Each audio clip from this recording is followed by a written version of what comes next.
Assalamualaikum warahmatullahi wabarakatuh. Perkenalkan, nama saya Aisar Akbar Anfaris. Di sini saya akan menjelaskan tentang biodiesel dan bioetanol. Yang pertama, biodiesel. Biodiesel adalah bahan bakar yang dibuat dari minyak nabati atau minyak hewani sebagai pengganti untuk bahan bakar diesel. Di sini saya akan menjelaskan tentang biodiesel dari tanaman jarak pagar, mulai dari pembibitan hingga produk menjadi minyak. Yang pertama, pembibitan.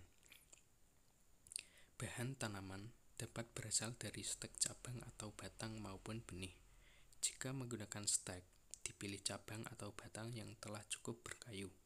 Sedangkan untuk benih dipilih dari biji yang telah cukup tua, yaitu diambil dari buah yang telah masak, biasanya berwarna hitam. Setiap polybag ditanami satu benih. Tempat pembibitan diberi naungan atau atap dengan bahan dapat berupa daun kelapa, jerami, atau paranet. Lama pembibitan 2-3 bulan. Kegiatan yang dilakukan selama pembibitan antara lain penyiraman setiap hari 2 kali, pagi dan sore, penyiangan dan seleksi. Kemudian pemangkasan. Pemangkasan batang dapat mulai dilakukan pada ketinggian sekitar 20 cm dari permukaan tanah untuk meningkatkan jumlah cabang.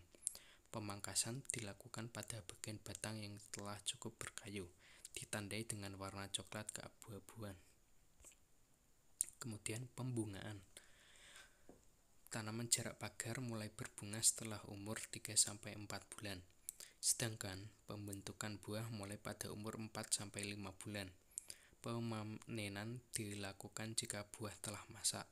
Dicirikan kulit buah berwarna kuning dan kemudian mulai mengering. Biasanya buah masak setelah berumur 5-6 bulan. Tanaman jarak pagar merupakan tanaman tahunan. Jika dipelihara dengan baik, dapat hidup lebih dari 20 tahun. Kemudian pemanenan. Cara pemanenan dengan memetik buah yang telah masak dengan tangan atau gunting. Produktivitas tanaman jarak berkisar antara 3,5 sampai 4,5 kg biji per pohon per tahun. Produksi akan stabil setelah tanaman berumur lebih dari 1 tahun. Dengan tingkat populasi tanaman antara 2.500 sampai 3.300 pohon per hektar. Jika rendemen minyak sebesar 30%, maka setiap hektar lahan dapat diperoleh 2,5 sampai 5 ton minyak per hektar per tahun. Mekanisme pembuatan biodiesel, yaitu eksterifikasi, merupakan proses mereaksikan asam lemak bebas dengan alkohol rantai pendek yang menghasilkan metil ester, asam lemak, dan air. Katalis yang digunakan adalah asam sulfat atau asam fosfat. Kemudian transesterifikasi merupakan proses-proses yang mereaksikan trigliserida dalam minyak nabati atau lemak hewani dengan alkohol rantai pendek yang menghasilkan metil ester, asam lemak, atau biodiesel dan gliserol. Proses ekstraksi minyak tumbuhan, refined, minyak yang telah diproses sempurna, di mana panas yang digunakan dalam proses ekstraksi mencapai 232 derajat Celcius. Kemudian didinginkan sampai minus 23 derajat Celcius. Deodorisasi, proses penghilangan bau alami dari bahan dasar, dan proses-proses pemurnian lain yang mengubah warna, bau, dan kedalaman rasa alami minyak tersebut. Minyak yang diperoleh dengan cara ini sangatlah mudah digunakan untuk berbagai keperluan, dikarenakan dengan metode tersebut, minyak yang dihasilkan berubah bau alaminya, serta adanya proses pemurnian yang merubah warna dan bau, sehingga dapat digunakan untuk berbagai keperluan.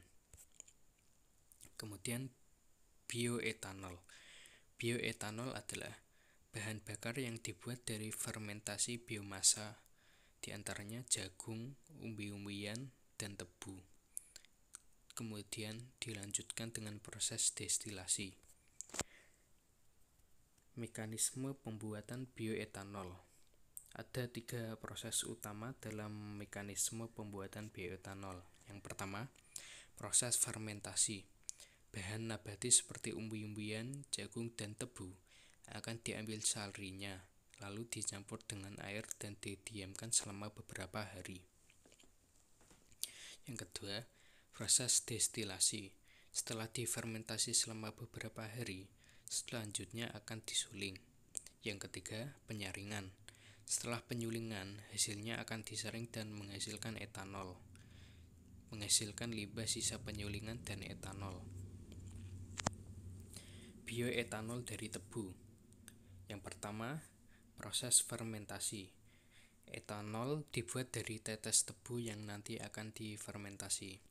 Pada proses pembuatan etanol, yang pertama adalah tetes tebu ditampung pada wadah besar, kemudian dicampur dengan air. Saat mencampur, harus diaduk secara merata, karena kalau tidak merata, akan menyebabkan kegagalan pada proses fermentasi tetes tebu. Fermentasi dilakukan selama kurang lebih 7 hari. Jika gelembung pada tetes tebu yang sedang difermentasi sudah hilang, berarti tandanya sudah siap untuk diproses lagi. Kemudian, proses berikutnya yaitu proses penyulingan atau destilasi. Setelah proses fermentasi selesai, yang dilakukan selanjutnya adalah proses penyulingan. Tetes tebu yang sudah difermentasi tersebut akan dimasukkan pada drum. Proses penyulingan membutuhkan waktu sekitar 3-4 jam. Tetes tebu akan disuling, dan setelah itu, hasilnya akan ditepung pada jerigen kecil. Tetes tebu yang disuling, hasilnya akan melewati selang yang menuju ke atas, lalu akan didinginkan dengan cara merendam selang penyulingan dengan air dingin, dan hasilnya akan ditapung pada jerigen kecil. Pada proses ini, akan menghasilkan air yang berwarna bening dan bau sangat menyengat. Baunya lebih menyengat daripada tetes tebu sebelumnya. Hasil lain dari proses penyulingan atau pembuatan etanol tersebut yaitu limbah tetes tebu, yang nantinya setelah penyaringan akan ditampung pada wadah tertentu. Kemudian proses yang terakhir yaitu penyaringan.